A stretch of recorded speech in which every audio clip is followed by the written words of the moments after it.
15 million naira, 15M for a visitor's visa. Hey, that was where the thing shocked me. Like, it shocked me. I was like, yeah.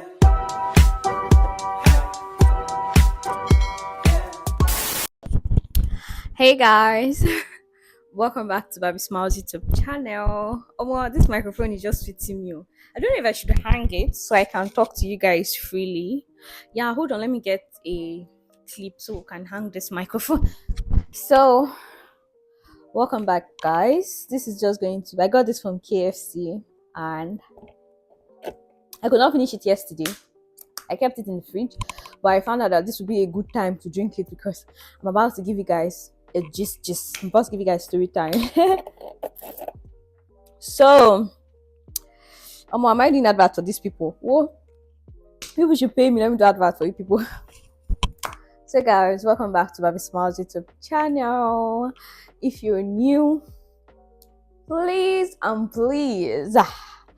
hit the subscribe button. I am begging you, join the family. And if you're old, you guys are my guyest guy. Remember the song, Who is my guy? Spyro, now only you while I. Because as we did like beans and rice, I will never leave your side. Eh, eh, eh. Why shall I even try it and leave you people's side? Like, you guys are my guyest guy. Thank you so much for sticking. Thank you for always coming back to my channel. Baby Smile loves and appreciate you guys a lot. All my subscribers from okay, I think I've never acknowledged this. All my subscribers from Nigeria, from Canada, from UK, South Africa, Ghana, whichever country I'm not calling, please, you guys should pardon me, please. But if there's any other country I'm missing out, please pardon Baby Smiles. Just comment your country down below. The next time I think I'm going to mention it. Thank you guys so much for always coming back to my channel. I love you and I appreciate you all. Yeah, and by the way, guys, we have finally hit 8,000 subscribers. Congratulations to us. Hopefully early 2024 we are going to hit our 10,000 subscribers or more.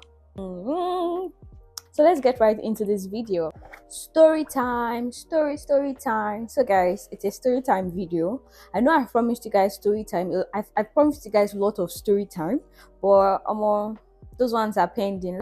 And for the Q&A question, I promised you guys we are going to be doing that next year as well. So probably after a New Year celebration, I'm going to go right into doing a Q&A for you guys. So you guys should stay tuned. If you know you're not following me yet on Instagram, please do so. Please support your girl on Instagram. Your girl is lacking followers on Instagram, and the only way my followers can pile up on Instagram, just wait piling up on our YouTube channel, is if you guys follow me. Please follow Baby Smiles. Just click on the link on my bio and it is directly straight to my Instagram page, and all you have to do is just to click follow. That's it.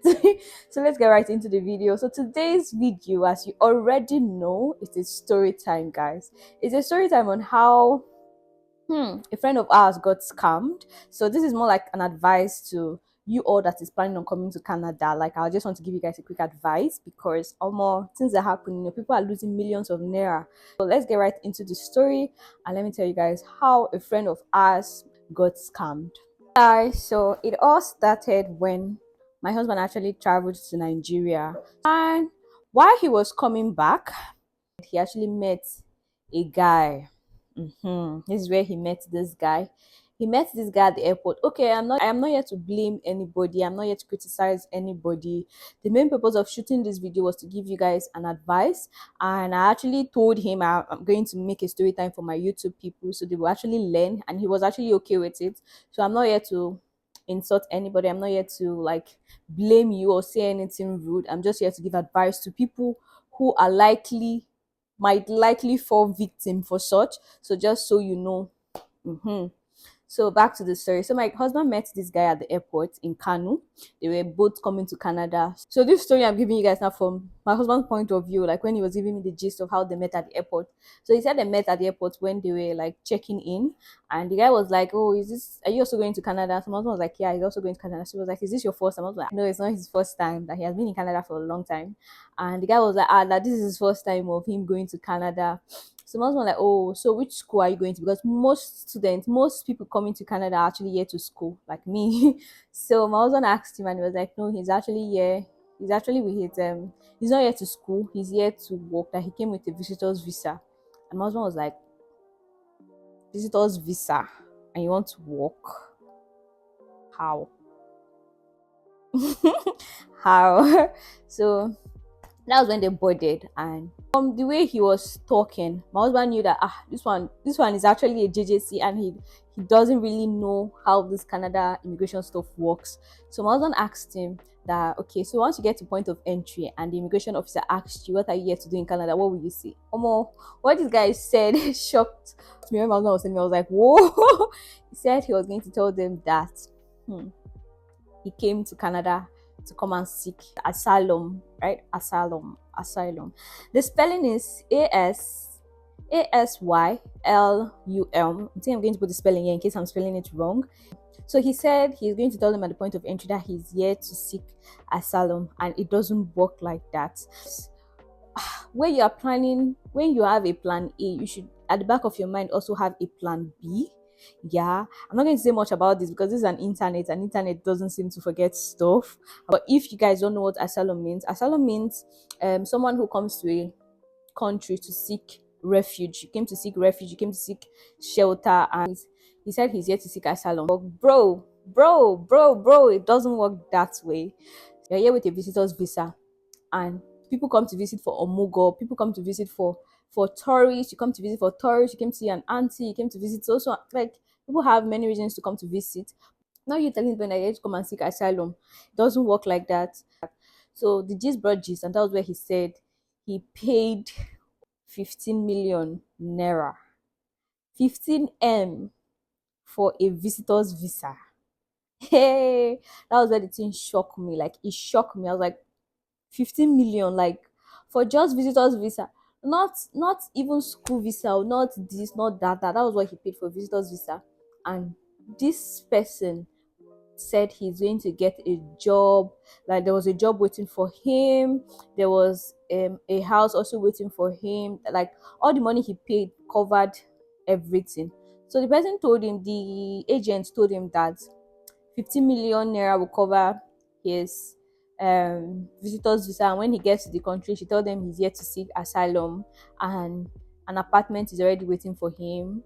A work also is also waiting for him. And my guy was just so happy that he don't hammer, he don't hammer, and this is where it's about to go down.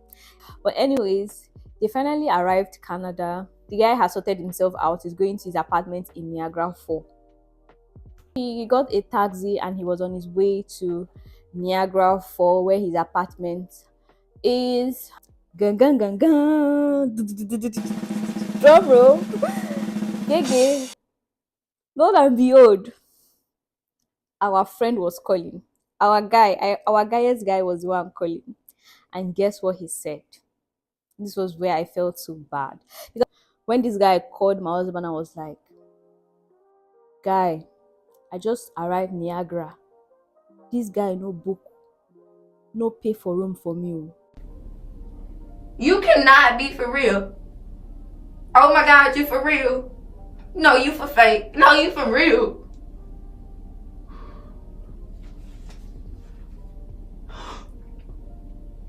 You lying? You not? The house the agent told him he actually rented, when he got there, he met whoever was in charge of the place, and they told him that this guy never booked this place for him. It was never paid for. Somebody that spent over 15 million, like 15 million is not a small money. 15 million it should be a money that should even cover your process as a student visa. Like it should cover your student visa process, not the other way around. Visitors, just ordinary visitors visa.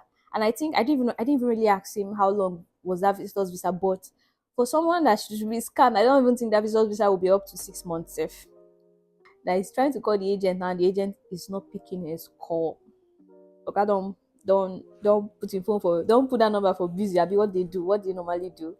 So we felt for this guy and we told him to come to the house. So he took the ride, and an hour time he arrived our apartment. And when I saw him, he looked stressed. This guy was looking stressed. He was looking frustrated, like whoa. I felt for him the moment I saw him. I had to offer him food because I can imagine food they served these people. Except you are lucky and they served you rice. But anything aside rice, I was just looking at him like this was how my brother was. He was thinking about his life. I offered him food because I felt he'd be hungry. I offered him food, but someone that is going through a lot would not eat. I gave him food. My guy did not take up to 4 spoon, and that was it. Deep down in my head, I was like, this guy does not like my food. This guy does not like my food. Food that my husband was praising me that my wife did a cook. Oh. And again, I know somebody in my I know one of my subscribers that can testify. My one of my subscribers that I said that came over to my house that has stoned a friend. She actually came to my house and she kept hyping my food because she's a Ghanaian. Yeah, she's a Ghanaian, and we are actually trying to when she came to my house, we gisted there. We are now trying to pair food, Ghanaian food and Nigerian food. We are arguing about Nigerian rice, but I told her I'm not going to argue further because I've not tried the Ghanaian rice. So I'm not going to argue with her further until I tried how Ghanaian rice tastes like. Then I'll now decide if I should side with Ghanaian people or I should side with my Nigerian people. But I still love Nigerian rice. But until I test Ghanaian rice, then I can now know what I will side with. So we had a little, argument there and there on food and stuff like that. She tried okra and stew. I gave her okra and stew and she loved it. Like she kept messaging me, asking me how did I prepare the food. And when she gets back to Nigeria, because she came on a visit though, and when she gets back to Nigeria, she's going to make the food exactly the way I said. That she liked the fact that it was peppery, it has every in it and stuff like that. So yeah, trust me, I'm a good cook. But that guy, he was frustrated that day. That was why he was not able to take more than 3 spoons when eating my food. So back to the gist. So he just sat down there after taking 3 spoons and before spoon, he drank water and that was it. My guy could not even go further. He just sat down there. So if ordinary house that he paid millions of naira to rent, and you can imagine how houses are expensive here that you pay monthly, so and all of a sudden they did not pay the house rent for him. So it was all fake. This agent just ate this man's 15 million naira, like somebody's hard earned money. You just sat down and ate somebody's hard earned money. Whoa. The, Came home, we connected our Wi-Fi to him. We're not saying that okay, his SIM card and stuff like that. So he was like, he has not gotten a SIM card yet. I was like, so how were you able to order Uber? So you use the method whereby you pay them cash, and he's a JJC in this Canada. Oyibo man also scammed him. It's the fact that he was new here, he doesn't know how their system works, so he got scammed with the taxi because all the way from Niagara to Brampton, yeah, he paid $700. That was what he paid the taxi man to bring him here to Brampton. You can imagine, like a normal Uber drive from Niagara to Brampton, it should not be more than $70. I should see how the taxi man was smiling. Like the taxi man was even saying, "Oh, let me help you carry your bag," because he knows he has made money off that guy. You can imagine people are going through a lot here. But anyways, that was not even his worry. Like the guy was not even worried about the $700. He was worried about the money he has spent so far while coming to Canada. Like my husband was like, okay, fine. So how about you book an Airbnb for 2 weeks because December is already coming to an end, and the only way you can get a house for rent it will be from January because any house you find now, you'll be looking for tenants that will enter by January 1st or so like that. But for now, it will be hard to like see a house that you could just enter now, because you looking for a house is not a one-day job. So, and it's not a one-day process as well. That is where everybody gets it all wrong. You can't just come to a country with, like, you don't have plan B. You only came with plan A, that once you get to Canada, you will get a job, you start working, you start paying your bills. It doesn't work that way. You have to have a plan B. Like, where plan A goes wrong, plan B will back you up. Like, though I know there are people who actually came to this country, they end up working, and oh well, we should stop even deceiving ourselves. We should stop deceiving ourselves. There is no way you will come to Canada, you'll be like, oh, I only paid first semester, or I've not even paid my school fees. I'm going to hustle my school fees. It will choke you. It doesn't work that way. It does not work that way. It will choke you. It will choke you. You have to gather yourself, gather enough money before coming to Canada. So if Canada wants to choke you, say if you choke Canada back now, that's so it's supposed to be. So we booked an Airbnb, and the check-in for that Airbnb was, check-in time was in 4 hours time. My guy said he doesn't want to sleep. He was making calls, and while he was making calls, he started speaking my dialect. Edo babe for life. And that was where me and him started gisting. And guess where he said he met this agent from? He said he met the agent from Instagram. All these fake agent people that will message you on Instagram and be telling you, oh, this, and the agent is also staying in Abuja. All these F419 people, all these 419 people. The agent told him the process was said 10 million. Then he paid 5 million first for the agent to start the process. And that was when he now started throwing this, that this thing has increased, so they've increased so and so cost to they have increased this, they have increased that to the agent. At least the agent, let me not even say at least, because it's only God that will judge that man. Actually, the agent was trying to play him smart. He processed the visitor's visa for him, but he decided to frustrate him once he lands Canada. That was where everything got messed up. And the fact that he was able to go for his biometrics, now once the agent tells you that your biometric is so and so day, your this is so and so day, your medicals, you have the feeling that, oh, this agent is reliable, he's actually working everything. Meanwhile, this agent has an alternative plan for you. I think that was where he started trusting his agent, because he felt, oh, if I'm going for my medicals, it means the agent is actually doing everything well for me. But that was where the whole problem comes in. He deceives you in making you feel like, oh, he's actually running everything. But meanwhile, he has a very wicked agenda plan. He has a wicked plan for you. And that was where everything went wrong. He said the agent started coming with excuses that Canada has increased so and so this, Canada has increased this, Canada is requesting for this, and before we get this, you need to pay so and so money. And he said that was where money was leaving him, that he didn't even know how that money kept leaving him every week. The agent calling for this, calling for that, and that was where he landed paying this agent 50 million naira. Why would somebody be just so wicked to do that to another human being? Like, whoa. God is watching. That was how he spent 50 million naira on a house that he did not see, on a job that the agent said is going to apply for him that will cost him so and so amount. He still did not see. 4 hours came to an end, and we finally went to his Airbnb, where he's going to be staying for the next 5 days until he knows what is going to be his next step. I told him it is going to be where he should take his time, one step at a time. And that agent man has blocked him, not calling him, unfollowed him on Instagram. As I said my goodbyes to him, he left the third day to another province to go meet his uncle there. And that was it. That is the end of my story.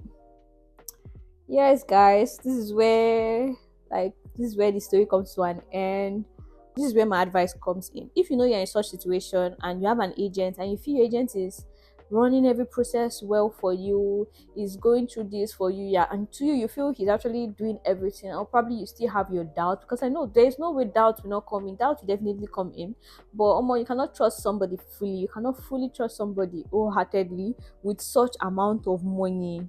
So my advice is that if your agents are running such applications for you, probably student visa, visitors visa, whatever procedure your agent is running for you, make sure you also have your own logins, like collect the logins. You also logins to like log in your own account and see what your agent is actually doing for you, because from there you can even know what is stopping.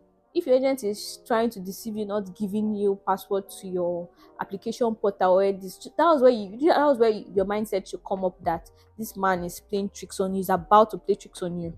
If he had the agent told him since the agent told him that he has gotten a job in so so and so place, you sef do your findings about this job, this so-called place he said you've gotten your job. If this guy has gone as far as doing his findings, like if he had not felt relaxed that his agent was doing everything, like if he had, like me, well, there's no way I'll feel relaxed. Even when my husband was running my application for me, I was going logging in, I wanted to see what he did. I was like, okay, this is what is left, this is what, because I was worried. Like, you can't just leave your application, you can't just leave your application to someone you don't know to just running it for you. Like, log in, check in your portal, see if he's actually doing it. If you yourself don't understand what is going on, ask questions, meet people, ask questions that have gone there, just ask. Like, there's no way one or two things will not pop up that this man is playing you, or oh yeah, my agent is actually doing everything properly for me. Like, ask. So what I'm just trying to say in all this is that if this guy had done his own findings during when this whole application stuff was going on, if since the agent told him that, oh, you've gotten a job, you self call, make your findings, call the company that they are claiming you've gotten a job, ask them, is it true, yeah, your name is so and so stuff, that you've gotten a job, that you just want to let them know that you're coming in. From there they will just blow up the cover that, you've not gotten any job, we don't even know you, you know that, you've been scammed. Call the, if he has even called the place they said he's gotten a house, call them, said you booked so so and so place, you're coming in so so and so place. If you had made all those phone calls, most of what happened today won't have happened. Like, most of what he went through today won't have actually happened. But I am not blaming anyone, because there are some points that even at the end people still get scammed at the end of the way. But just you guys, so you know, whichever agent is running your procedure for you, you safe move ahead, be following the agent bomber to bomber, follow him back to back, so you will know where he's, if he's deceiving you or he's not deceiving you. Collect your login application password, collect your login password, check, make phone calls, ask questions. Ask questions. People who ask questions never seems to fall victims. Like, ask questions, make sure you always ask questions, so you don't fall victim in such like this, you get. And another advice is, Canada is not a country that you will come into and you will make it with just a clip of fingers. People are doing multiple jobs in this country just to survive. It is not an easy journey. So my advice is, if you're coming, buckle your bet. Buckle your bet, because it is not a one day job, it is not a one day something. It is, well, a lot of people are going through a lot that they don't tell you. Just the fact that they are in their abroad, or because the fact that they are in Canada, doesn't mean that they have made it in life, or they are, yes, doesn't mean that they have made it in life. Like, they are hustling. People are hustling, people are still hustling how to get their PRO. People like me, I'm still trying to know how to get my PRO, because I know after schooling, I'm going to get my work permit. After getting my work permit, we now still need to hustle PRO before we can now even start thinking of like getting citizenship. Like, it is not a one day something. Even though I know people do have it the easy way, there are people that actually still made it the easy way. But I'm trying to let you know that even them making it the easy way, was the process that they went in making it the easy way, was also not a one day job. It was not a one day journey. It was also still a process. So like I am saying, if you're coming to Canada, buckle your bets. Always have a plan B at the back of your mind. Whenever, if you're coming, if you are holding on to your plan A, always have a plan B. I don't know what your plan B might be, but just make sure you have a plan B, so you know that once when things are going wrong for you, there is a plan B you can fall back to. Anybody that comes to the comment section and say, what of plan C? Yes, it is not a bad idea. Have plan C, have plan D, have plan even to the A to the Z. If you have it, it is even more better for you. So you know, once plan A is falling your hand, plan C is there, plan D is there, plan F is there. So that's just it. And make sure you follow your agents, and whichever agent, follow them back to back. There are actually people you can, I don't know why people are even going through this stress. The process is something you can do for yourself, you can do by yourself, but that one too is also not an easy something. You just doing it by yourself. But more, that's it. That's my advice. That's all I can say. I don't want to say above this. I don't want to say more than this, but I hope you've learned something from this video. And yeah, if you have any questions, if there is something you want to add, you would like to add to this video, you can put your thoughts on the comment section. If there is any advice you would like to give to viewers watching this video, you can say it in the comment section, so everybody will learn from each other. If there's something I also said that you want to add to it, you can put it out in the comment section. Everybody learn every day. If you have your own experience, you can explain your experience down below so people can learn from it. Everybody seems to learn every day. And yeah, so that's it, guys. Thank you so much for watching. Well, that's a gist though. Thank you guys so much for watching. I hope you really enjoyed this story time. I hope you learned from this same story time. Thank you so much for watching. Please don't forget to hit the subscribe button. Please don't forget to like, and I'm going to catch you on my next vlog. Bye guys, and Merry Christmas and a Happy New Year to you all in advance. Bye. I'll catch you later.